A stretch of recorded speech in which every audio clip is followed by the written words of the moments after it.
All right, authentic advisors. So in this video, basically I did a short training explaining what are the mistakes that we want to avoid when it comes to Q4 final sprint. Now, obviously in this period of time, you might be lagging behind your goals, or you might be, thinking that you have that little minimum of time to really run for your goals. And what happens is that everybody cares about the strategies, the tactics, what's the secret little hack, right? That's going to get you basically to your goals. Now, while those are important, what my views are is that we really want to think about like what some of the mistakes you actually want to avoid, right? Because like if you know the route and you're embarking on that route towards your goal, what happens is that if you fail to avoid the pitfalls or the traps in that sense, right? Imagine you're walking and you might just fall into a quicksand or whatever it is. Like if you are not aware of it and you step into these pitfalls, then it will definitely delay your journey or your progress, right, towards the goals. So in this video, I did a short training on like the 3 to 4 mistakes that you want to avoid as a financial advisor while going for your Q4 goals. Okay, so meanwhile, enjoy the video. Number 1 is not seeking help, right? So, a lot of times, especially during this time of the year when you are really going through, the time and the period to really get your sales target dialed in and really clear it off, what's going to happen here is that you feel that it's still a struggle. And one of the key and most, in my opinion, the dumbest thing to do is to not seek help, right? Sometimes, and this is very normal, right? So what do I mean? It's a lot of times when we feel stressed, panicky, and we feel that we are not doing well. That's, in fact, that's when we actually need to reach out help. But what's the real reality is that we'll end up shrinking. Right? It's the same idea and energy I give of like a recession. When a recession happens, we all know that the ones who expand and put in money is going to be the one that's going to earn a ton of money from a recession. However, most people do the opposite, which is, when a recession happens, and we tend to shrink, right? We tend to shrink away, contract, we start to sell, we want to panic sell, in a sense, and that's what usually happens, right? So the first thing you're going to do is that if you are having sort of panicky, if you're feeling anxious, you're maybe not even for like clearing your targets Q4, but I think just thinking about like, okay, you might not believe that you're able to go to the next level or survive here in this industry, then, you probably want to reach out to help, whether it's your manager, whether it could be outside, whether it could be us, whatever it is, right? So that's number 1, right? Because again, if you do the same thing over and over again, you'll get, kind of the same results, right? So I'll share with you a story about like the fly that died, right? So the story goes that there's this fly. Let's imagine a fly was in a restaurant, right? And this fly was inside a restaurant and trying to get out. And so, the restaurant has a very clear windows. There's all blocked up like fully. You can't get out, right? So what happens is that the fly can obviously see the reality of where, or the goal or the destination of where the fly wants to go, which is outside of the restaurant. And because it's a clear glass, you're able to see it very clearly. And so the fly was flying, and then hit against the glass, right? Now, obviously, the glass didn't break, and then, the fly continued to keep banging its head against the glass, right? Hoping and attempting to get out of it.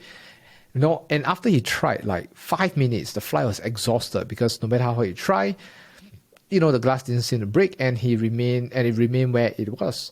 Now, there's a voice, and he was thinking what to do, and then the voice appeared inside the fly's head, and the voice said, try harder, right? So the fly reserved all its energy and then tried harder at trying to get through the glass, right? And he tried as hard as possible until, and after 5 more minutes, the fly died in exhaustion, right? And obviously too much pain.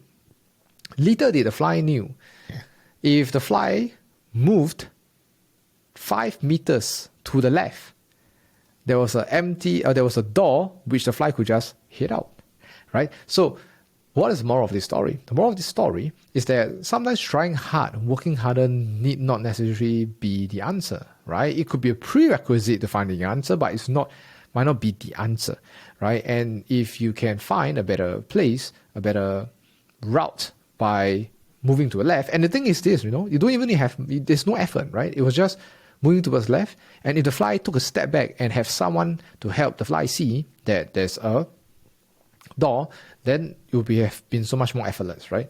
Okay, so that's that. So make sure you invest yourself in asset results. Changing environment is also key as well, right? Like, either find them or you pay money to get access, right? So this is where all the things, like I personally invested 300,000, right? Like in myself, in masterminds, coaching programs, courses, whatever it is, 300 over grand in the last just over like shy of 3.5 years, right?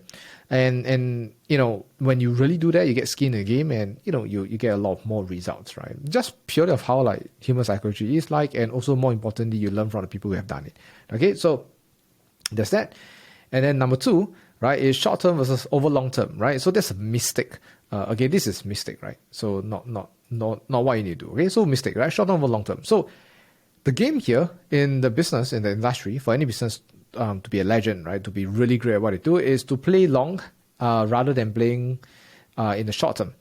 Play long rather than playing more in the short term, right? So a lot of times when we tend to, under pressure and circumstances, try to end up making stupid decisions and making stupid mistakes by ruining relationships or doing some unethical stuff, right? And I honestly, like, based on my own experience and after seeing countless of advisors going through this, it's just not worth it. Okay, so don't lose yourself over money, because again, money can always be earned back, right? But I think when you want to regain yourself, because you lost your core values, your integrity, and who you are, and part of your soul by selling your soul for money, it's a lot harder to get it back, right? But you might think, hey, but Ben, I need some sales now, right? I need some sales. Like I got to pay the bills. I got my allowance scheme to hit, so on and so forth, right? And then I want to try ABC, right? Try their luck, right? And it's the same thing as like it's rationalized by the same person who did something shady and I'm in prison, right?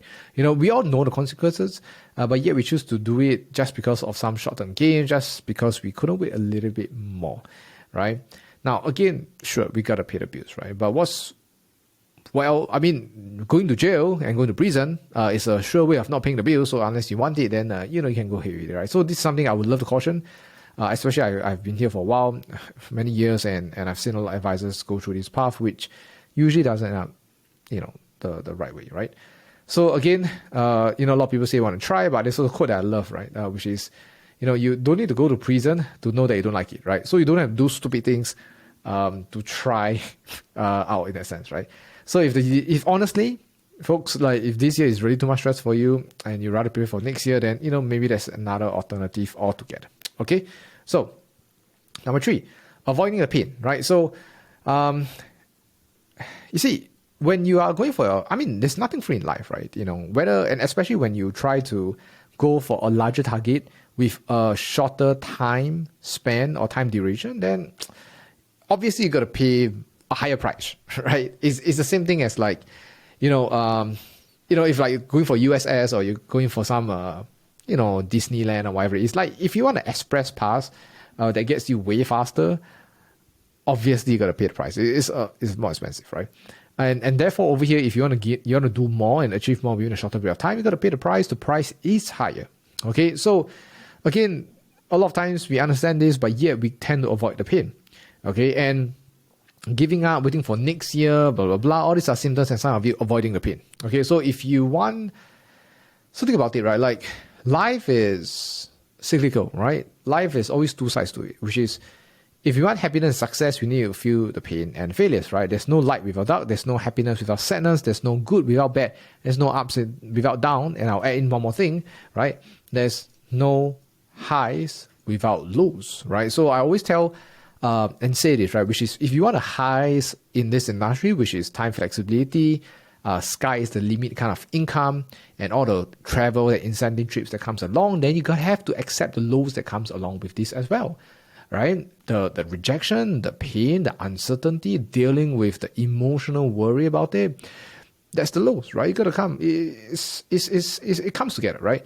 And likewise, sometimes when you want to compare with someone else, it doesn't make sense for you to say that, hey, you know what, I see that guy or that girl is doing very well. I want what he or she wants, right? But my point is, like, do you want some parts of their life or do you want all of their lives, right? Because if you say that, oh, I only want their money, I only want this and that, and you're not willing to accept the downsides of it, then it doesn't work that way, right? If you want what other people want, you got to accept all the other side of it, right? It's a whole package thing.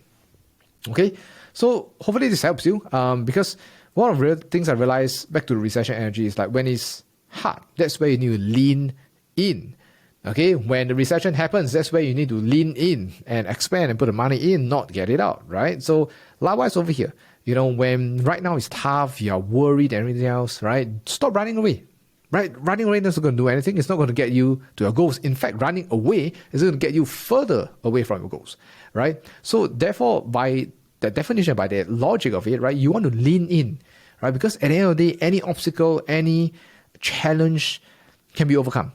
It can, right? If you, again, do it well, which is point number 2. And number 1, you seek help, because somewhere, somehow out there right now, there's that individual, there's someone that has walked the path before you and have overcame all the challenges that you came before, right? So, you just need to find out how, right? So, again, of course, you can, if you ask yourself, like, why you're not at your goals, I think it's just a reflection. I think one of the things is, like, sometimes we dwell too much we literally just dwell too much in our downs and our lows, and we start thinking about, like, how bad it is. We start thinking how lousy we feel. And the more we dwell into our past and whatever that happened, the longer it takes for us to get to where we want to be, right? So one thing to perhaps be helpful for you as a quote, which is, realize your deficits, but don't obsess with it, right? Realize your deficits, but do not obsess with it. Okay, so learn the lessons from your mistakes, but make sure you learn the right ones, right? I think a lot of people don't talk about this, but if you want to learn lessons, like, every incident, experience, and circumstance have its own set of lessons to learn. The only question is, are we picking up the right lessons? Now, what do I mean by the right lessons? Or what are the right lessons?